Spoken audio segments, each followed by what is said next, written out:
Hey there, little champs. Welcome back to Classroom Catalyst. I hope you're all having an amazing day. So, today we are exploring chapter 7, Dan Ka Hisab from Class for Hindi Rimjim book. So, this story is full of fun and cleverness where a wise sage teaches a greedy king a big lesson about helping others. Want to know how just 1 rupee turned into lakhs? Sounds interesting, right? So, let's begin and find out what happens in this amazing story. And also we have created a playlist on the channel where you can find all the chapter explanation and the worksheet videos in one place. So it's super easy to follow and perfect for revising. So don't forget to check it out. Now let's begin. तो आज की हमारी कहानी का नाम है दान का हिसाब। दान मतलब किसी को कुछ चीज दान में ऐसे ही दे देना फ्री में, तो ये होता है दान। और हिसाब मतलब कैलकुलेशन। तो इस चैप्टर में हम देखेंगे कि कैसे किस दान का क्या कैलकुलेशन ये लोग करते हैं। चलिए तो रीड करते हैं। एक राजा की स्टोरी है। एक था राजा। राजा जी लकदक कपड़े पहनकर यूं तो हजारों रुपए खर्च करते रहते थे, पर दान के वक्त उनकी मुट्ठी बंद हो जाती थी। तो एक राजा की बात की गई है यहाँ पर कि ये राजा लकदक कपड़े पहनकर हजारों रुपए खर्च करते थे ऐसे कपड़ों पर। लकदक मतलब चमकदार और महंगे कपड़े, तो काफी सारे पैसे खर्च करते थे। लेकिन जब दान की बारी आती थी, दान मतलब वही जो हमने अभी डिस्कस किया, किसी को कोई चीज ऐसे ही फ्री में दे देना। तो दान का जब वक्त मतलब समय आता था तो इनकी मुट्ठी बंद हो जाती थी। मुट्ठी बंद हो जाना मतलब इनके हाथ से पैसे छूटते ही नहीं थे। मतलब ये बहुत ज्यादा कंजूस थे दूसरों को पैसे देने में। राज्यसभा में एक से एक नामी लोग आते रहते थे, लेकिन गरीब, दुखी, विद्वान, सज्जन इनमें से कोई भी नहीं आता था, क्योंकि वहां पर इनका बिल्कुल सत्कार नहीं होता था। तो ये जो राजा की राज्यसभा होती थी, तो इसमें नामी लोग आते थे। नामी लोग मतलब प्रसिद्ध लोग आते थे।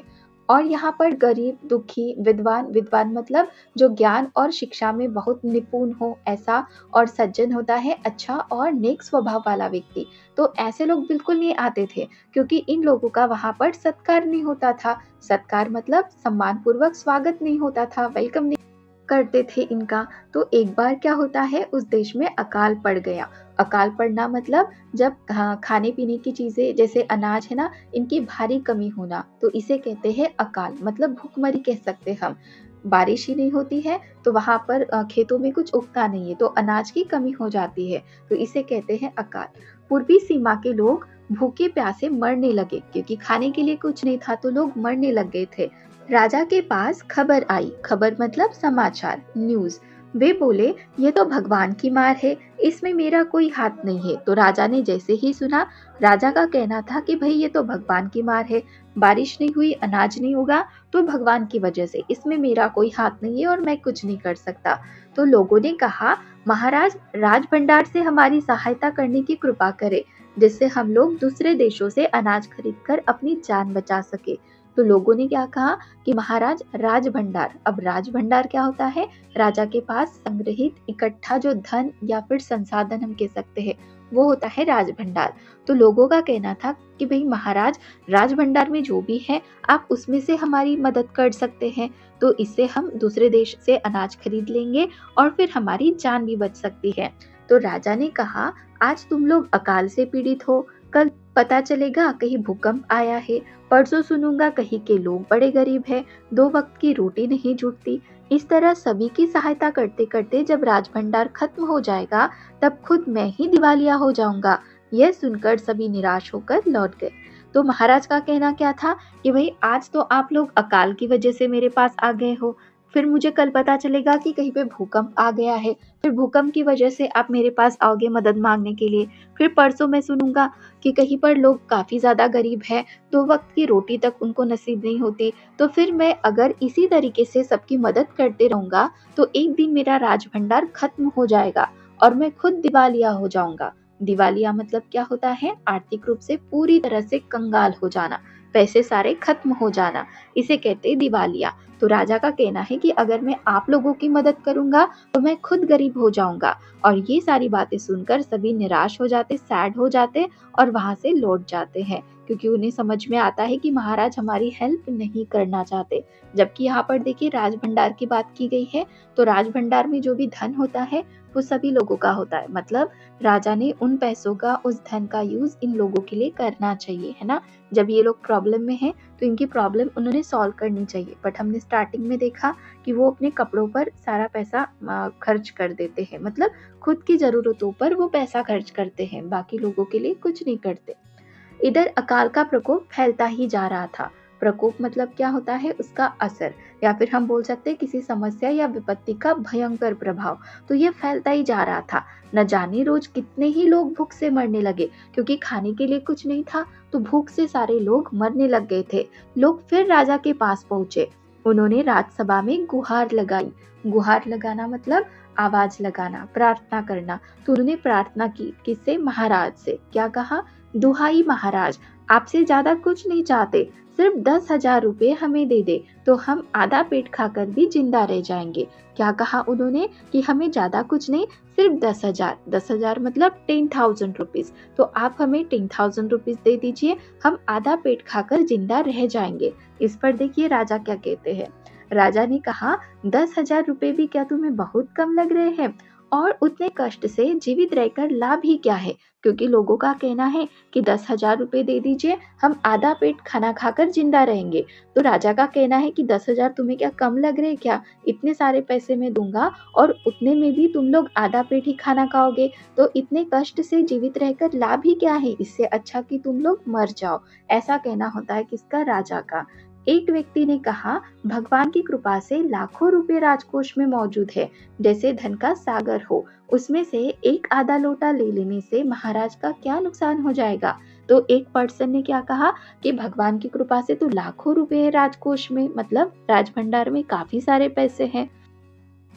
जैसे कि धन का सागर हो। सागर आपको पता है ना, सी, समुंदर, है ना। तो उसमें काफी सारा पानी होता है, और इतने सारे पानी में से अगर एक लोटा पानी निकाल लेते हैं तो किसी को कुछ समझ में भी नहीं आएगा कि किसी ने यहाँ से पानी निकाला है। तो इतना ही धन राजकोष में है, और वहां से अगर 10,000 मतलब 10,000 रुपीज निकाल भी लेते हैं तो कोई फर्क नहीं पड़ेगा राजा को। बट राजा तो यहाँ पे हेल्प ही नहीं करना चाह रहा है ना। उसको लग रहा है कि मैं गरीब हो जाऊंगा। इस पर राजा ने क्या कहा देखिए, राजकोष में अधिक धन है तो क्या उसे दोनों हाथों से लुटा दूं? अब उस पर्सन ने कहा कि इतना सारा धन है तो हमें 10,000 रुपए क्यों नहीं दे सकते? तो राजा का कहना है कि मेरे राजकोष में इतने पैसे हैं तो क्या दोनों हाथों से लुटा दूं? मतलब आप लोग जब मांगोगे मैं आप पे लुटा दूं? एक अन्य व्यक्ति ने कहा, अन्य मतलब दूसरे, एक दूसरे व्यक्ति ने कहा, महल में प्रतिदिन हजारों रुपए इन सुगंधित वस्त्रों, मनोरंजन और महल की सजावट में खर्च होते हैं। तो दूसरा व्यक्ति क्या कहता है कि महल में प्रतिदिन, प्रतिदिन मतलब हर दिन आप हजारों रुपये सुगंधित वस्त्रों पर, मनोरंजन, मनोरंजन क्या होता है? किसी को खुश करने या समय बिताने के लिए किए गए काम, तो इन्हें कहते हैं मनोरंजन। तो मनोरंजन, इंटरटेनमेंट पर आप पैसा खर्च करते हो, महल की सजावट, डेकोरेशन पे खर्च करते हो। यदि इन रुपयों में से ही थोड़ा सा धन जरूरतमंदों को मिल जाए तो उन दुखियों की जान बच जाएगी। तो लोगों का कहना है, मतलब इस दूसरे व्यक्ति का कहना है कि इन सभी चीजों पर पैसा खर्च करने के अलावा अगर आप इन्हीं में से थोड़ा सा पैसा हमें दे दोगे, जरूरतमंदों को दोगे, तो हमारी जान बच सकती है। ये सुनकर राजा को क्रोध आ गया। वह गुस्से से बोला, खुद भिखारी होकर मुझे उपदेश दे रहे हो? मेरा रुपया है, मैं चाहे उसे उबाल कर खाऊं चाहे तल कर, मेरी मर्जी। तुम अगर इसी तरह बकवास करोगे तो मुश्किल में पड़ जाओगे, इसलिए इसी वक्त तुम चुपचाप खिसक जाओ। तो राजा को क्रोध आ जाता है ये सारी बात सुनकर, और गुस्से से राजा कहते हैं कि खुद तो भिखारी है। भिखारी क्यों कहा? क्योंकि वो पैसे मांगने के लिए आए ना, इसलिए कहा। तो कहते हैं कि खुद तो भिखारी है और भिखारी होकर मुझे उपदेश दे रहा है, मतलब मुझे ज्ञान दे रहा है। मेरा रुपया है, मैं उसे उबाल कर खाऊं, नहीं तो मैं उसे तल कर खाऊं, मेरी मर्जी। और अगर तुम इसी तरह से बकवास करोगे, बकवास मतलब फालतू की बात करोगे, तो तुम मुश्किल में पड़ सकते हो। इसलिए तुम्हारी भलाई इसी में है कि अभी चुपचाप यहाँ से खिसक जाओ, मतलब निकल जाओ। राजा का क्रोध देखकर लोग वहां से चले गए, क्योंकि राजा बहुत गुस्से में बोल रहे थे ना, इसलिए सभी चले गए। राजा हंसते हुए बोला, छोटे मुंह बड़ी बात। छोटे मुंह बड़ी बात क्यों कही उन्होंने? क्योंकि लोग उनके हिसाब से छोटे हैं, मतलब पैसे मांग रहे, पैसे की कमी है, तो इस हिसाब से उनको लगता है कि ये छोटे लोग हैं और बड़ी बड़ी बातें मेरे पास आकर कह रहे हैं, तो इसीलिए कहते हैं कि छोटे मुंह बड़ी बात। अगर 100-200 रुपए होते तो एक बार सोच भी सकता था। राजा का कहना है कि 100-200 रुपए मांगते तो मैं दे भी सकता। कहाँ से देता?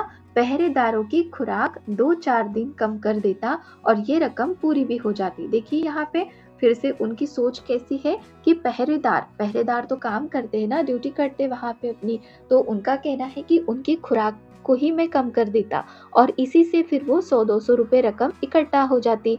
मगर 100-200 से इन लोगों का पेट नहीं भरेगा, एकदम 10,000 मांग बैठे। छोटे लोगों के कारण नाक में दम हो गया है। तो राजा का कहना है कि 100-200 से इनका पेट नहीं भरेगा, इन्हें तो 10,000 रुपए चाहिए और इन छोटे लोगों ने मेरे नाक में दम करके रखा है, मतलब मुझे परेशान करके रखा है।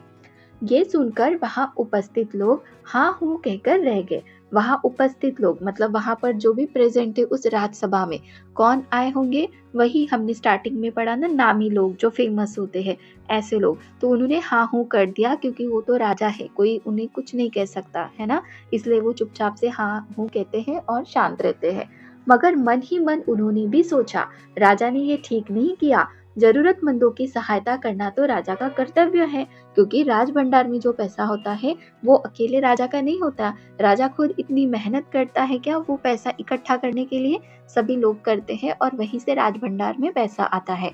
तो राजा का कर्तव्य बनता है कि जब उसकी जनता ऐसे प्रॉब्लम में हो तो उनकी हेल्प करे, बट राजा नहीं करता है। फिर देखिए आगे क्या होता है। 2 दिन बाद न जाने कहां से एक बूढ़ा सन्यासी राजसभा में आया। उसने राजा को आशीर्वाद देते हुए कहा, दाता कर्ण महाराज, बड़ी दूर से आपकी प्रसिद्धि सुनकर आया हो, सन्यासी की इच्छा भी पूरी कर दे। तो 2 दिन के बाद क्या होता है, एक बूढ़ा सन्यासी राजसभा में आता है। सन्यासी उन्हें कहते हैं जो अपना घर छोड़कर, अपनी फैमिली को छोड़कर अकेले रहते हैं, एक अकेला पर्सन बनकर रहता है, वो होता है सन्यासी। तो ऐसा सन्यासी राजसभा में आता है और उसने राजा को आशीर्वाद देते हुए क्या कहा पता है? दाता कर्ण महाराज। आपको पता है कर्ण के बारे में? कर्ण ना महाभारत का एक फेमस कैरेक्टर, जो अपनी उदारता और दानवीरता के लिए फेमस थे। कर्ण को दानवीर भी कहा जाता है। दानवीर क्यों? क्योंकि अगर कोई भी पर्सन इनके पास कुछ मांगने के लिए, हेल्प के लिए आता था ना, तो ये मना नहीं करते थे। जो भी चीज कोई इनसे मांगता था ये दे देते थे। इसीलिए कर्ण को क्या कहते हैं? दाता कर्ण या फिर दानवीर। तो यहाँ पर महाराज ऐसे हैं क्या? बिल्कुल भी नहीं है। यहाँ पर लोग मर रहे हैं, पैसे मांग रहे हैं, बट महाराज देने के लिए तैयार नहीं है। लेकिन ये सन्यासी उनको क्या कह रहा है? दाता कर्ण। बिल्कुल अपोजिट है कर्ण और ये महाराज। बड़ी दूर से आपकी प्रसिद्धि सुनकर आया हो, सन्यासी की इच्छा भी पूरी कर दे। तो अपनी प्रशंसा, प्रशंसा मतलब अपनी तारीफ सुनकर राजा बोला, जरा पता तो चले तुम्हें क्या चाहिए। अब तारीफ तो हो गई, राजा रेडी भी है हेल्प करने के लिए, लेकिन वो जानना चाहते कि भाई इस सन्यासी को चाहिए क्या। यदि थोड़ा कम मांगो तो शायद मिल भी जाए। अगर कम मांगोगे तो मे भी हो सकता है मैं दे दूं, लेकिन ज्यादा मांगोगे तो राजा तो है ही कंजूस, देगा क्या? नहीं देगा, है ना। तो देखते हैं सन्यासी क्या मांगता है।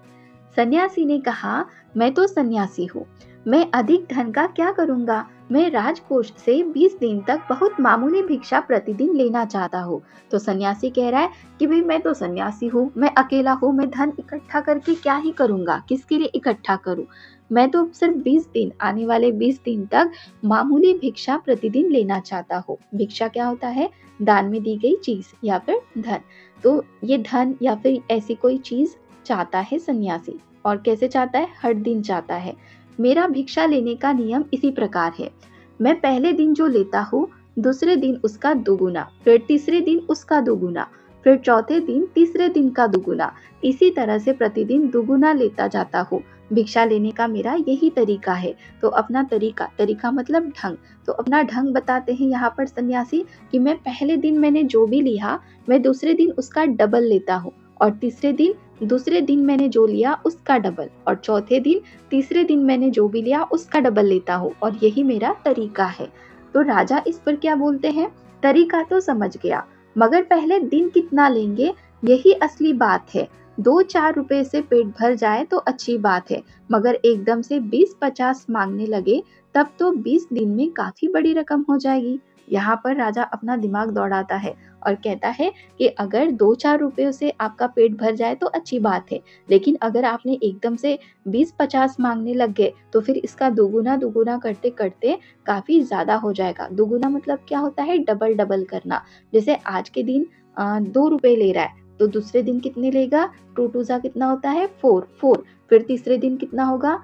4 का डबल करना है। ठीक है, इस तरीके से। तो ऐसे वो दोगुना करना चाहता था। फिर देखिए आगे क्या होता है। सन्यासी ने हंसते हुए कहा, महाराज मैं लोभी नहीं हूँ। लोभी मतलब लालची नहीं हूँ। आज मुझे 1 रुपया दीजिए, फिर 20 दिन तक दुगुने करके देते रहने का हुक्म दे दीजिए। तो सन्यासी का कहना है कि भाई मैं तो लालची नहीं हूँ, आप मुझे बस 1 रुपया दीजिए आज के दिन, और फिर आने वाले 20 दिन तक उसका दुगुना करते जाइए। बस यही हुक्म आप दे दीजिए। ये सुनकर राजा, मंत्री और दरबारी सभी की जान में जान आई, क्योंकि उनको लगा कि पता नहीं सन्यासी कितना क्या ही मांग लेगा, लेकिन सन्यासी ने कितना मांगा? 1 रुपया। तो उनके जान में जान आ गई कि चलो 1 रुपया मतलब कोई बड़ी बात नहीं है। राजा ने हुक्म दे दिया। हुक्म मतलब क्या होता है? आदेश। ठीक है, आज्ञा। तो उन्होंने आदेश दे दिया कि सन्यासी के कहे अनुसार 20 दिन तक राजकोष से उन्हें भिक्षा दी जाती रहे। सन्यासी राजा की जय जयकार करते हुए घर लौट गए, क्योंकि सन्यासी की बात पूरी हो गई थी ना, यहाँ पर उसकी विश पूरी हो गई थी। तो उसकी जय जयकार करते हुए सन्यासी वहां से अपने घर लौट जाते हैं। राजा के आदेश के अनुसार राजभंडारी प्रतिदिन हिसाब करके सन्यासी को भिक्षा देने लगा। जैसे राजा ने आदेश दिया था कि भाई आज 1 रुपया दे दो, फिर कल 1 का कितना होगा? 2 रुपए होगा, फिर तीसरे दिन 2 का डबल कितना होता है? 4 होगा। इस तरह 2 दिन बीते, फिर 10 दिन बीत गए, फिर 2 सप्ताह तक भिक्षा देने के बाद भंडारी ने हिसाब करके देखा कि दान में काफी धन निकला जा रहा है। उसने देखा कि भाई दान में तो काफी सारा धन निकला जा रहा है, और ये देखकर उन्हें उलझन महसूस होने लगी। उलझन मतलब चिंता या फिर समस्या उनको लगी। तो महाराज तो कभी किसी को इतना दान नहीं देते। मतलब उसे पता है ना राजभंडारी को कि हमारे महाराज कितने कंजूस हैं। तो उसे लगा कि भाई हमारे महाराज तो कभी किसी को इतना दान नहीं देते थे। उसने ये बात मंत्री को बताई।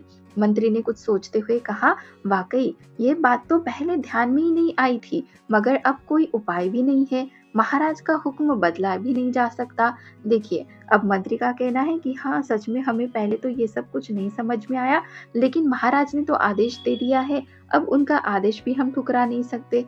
इसके बाद फिर कुछ दिन बीते। भंडारी फिर हड़बड़ाता हुआ मंत्री के पास पूरा हिसाब लेकर आ गया।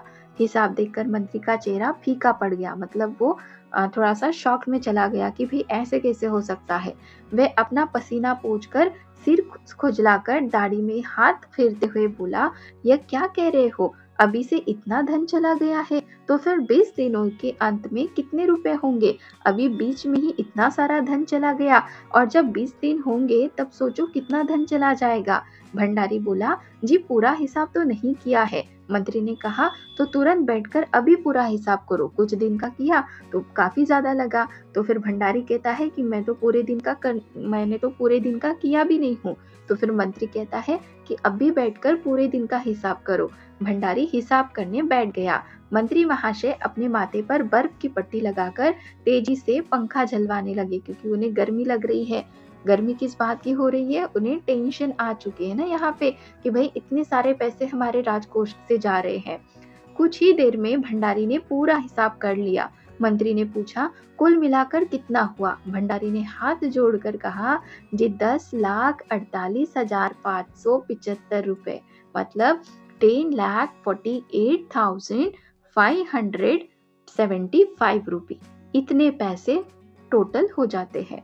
मंत्री को गुस्सा आ गया। वह बोला, मजाक कर रहे हो? यदि सन्यासी को इतने रुपए दे दिए तब तो राजकोष खाली हो जाएगा। अगर हम सन्यासी को 10,48,575 रुपए अगर हम देंगे तो हमारा राजकोष तो खाली हो जाएगा। भंडारी ने कहा, मजाक क्यों करूंगा, आप ही हिसाब देख लीजिए। यह कहकर उसने हिसाब का कागज मंत्री जी को दे दिया। हिसाब देखकर मंत्री जी को चक्कर आ गया। सभी उन्हें संभालकर बड़ी मुश्किलों से राजा के पास ले गए, क्योंकि उन्हें चक्कर आ गया था ना हिसाब देखकर, इसलिए। तो फिर राजा ने पूछा, क्या बात है? मंत्री बोले, महाराज राजकोष खाली होने जा रहा है। राजा ने पूछा, वह कैसे? मंत्री बोले, महाराज सन्यासी को आपने भिक्षा देने का हुक्म दिया है और उस हुक्म की वजह से ही जो हिसाब है वो काफी ज्यादा हो रहा है। मगर अब पता चला है कि उन्होंने इस तरह राजकोष से करीब 10 लाख रुपए झटकने का उपाय कर लिया है। तो मंत्री के दिमाग में अब बत्ती जली है। मंत्री अब सोच रहा है कि ये तो सन्यासी की चाल थी, उन्होंने ऐसी भिक्षा मांगकर हमसे लाखों रुपए झटकने का उपाय सोच लिया था। राजा ने गुस्से से कहा, मैंने इतने रुपए देने का आदेश तो नहीं दिया था, फिर इतने रुपए क्यों दिए जा रहे हैं? भंडारी को बुलाओ। मंत्री ने कहा, जी सब कुछ आपके हुक्म के अनुसार ही हुआ है, आप खुद ही दान का हिसाब देख लीजिए। तो राजा का कहना है कि भाई मैंने तो इतने रुपए देने का आदेश तो नहीं दिया था, लाखों रुपए, मैंने तो 1 रुपया देने का आदेश दिया था और फिर डेली उसका दुगुना करते जाने का। तो फिर राजा कहते हैं कि भाई चलो भंडारी को बुलाओ। मंत्री कहता है कि सब कुछ आपके हुक्म, आपके आदेश के अनुसार ही हुआ है, आप खुद ही दान का हिसाब देख लीजिए। देखिए यहाँ पर दान का हिसाब है। पहले दिन सन्यासी को कितने रुपए मिले? 1 रुपया। फिर 1 का डबल कितना होता है? 2। फिर 2 का डबल कितना होता है? 4। फिर 4 का डबल कितना होता है? 8। फिर 8 का डबल कितना होता है? 16। फिर 16 का डबल कितना होता है? 32। और 32 का डबल 64। और फिर ऐसे ही डबल डबल करते जाएंगे तो देखो आगे चलकर कितना हो रहा है ये। फिर आगे देखिए यहाँ पर 17वां दिन है, मतलब 17।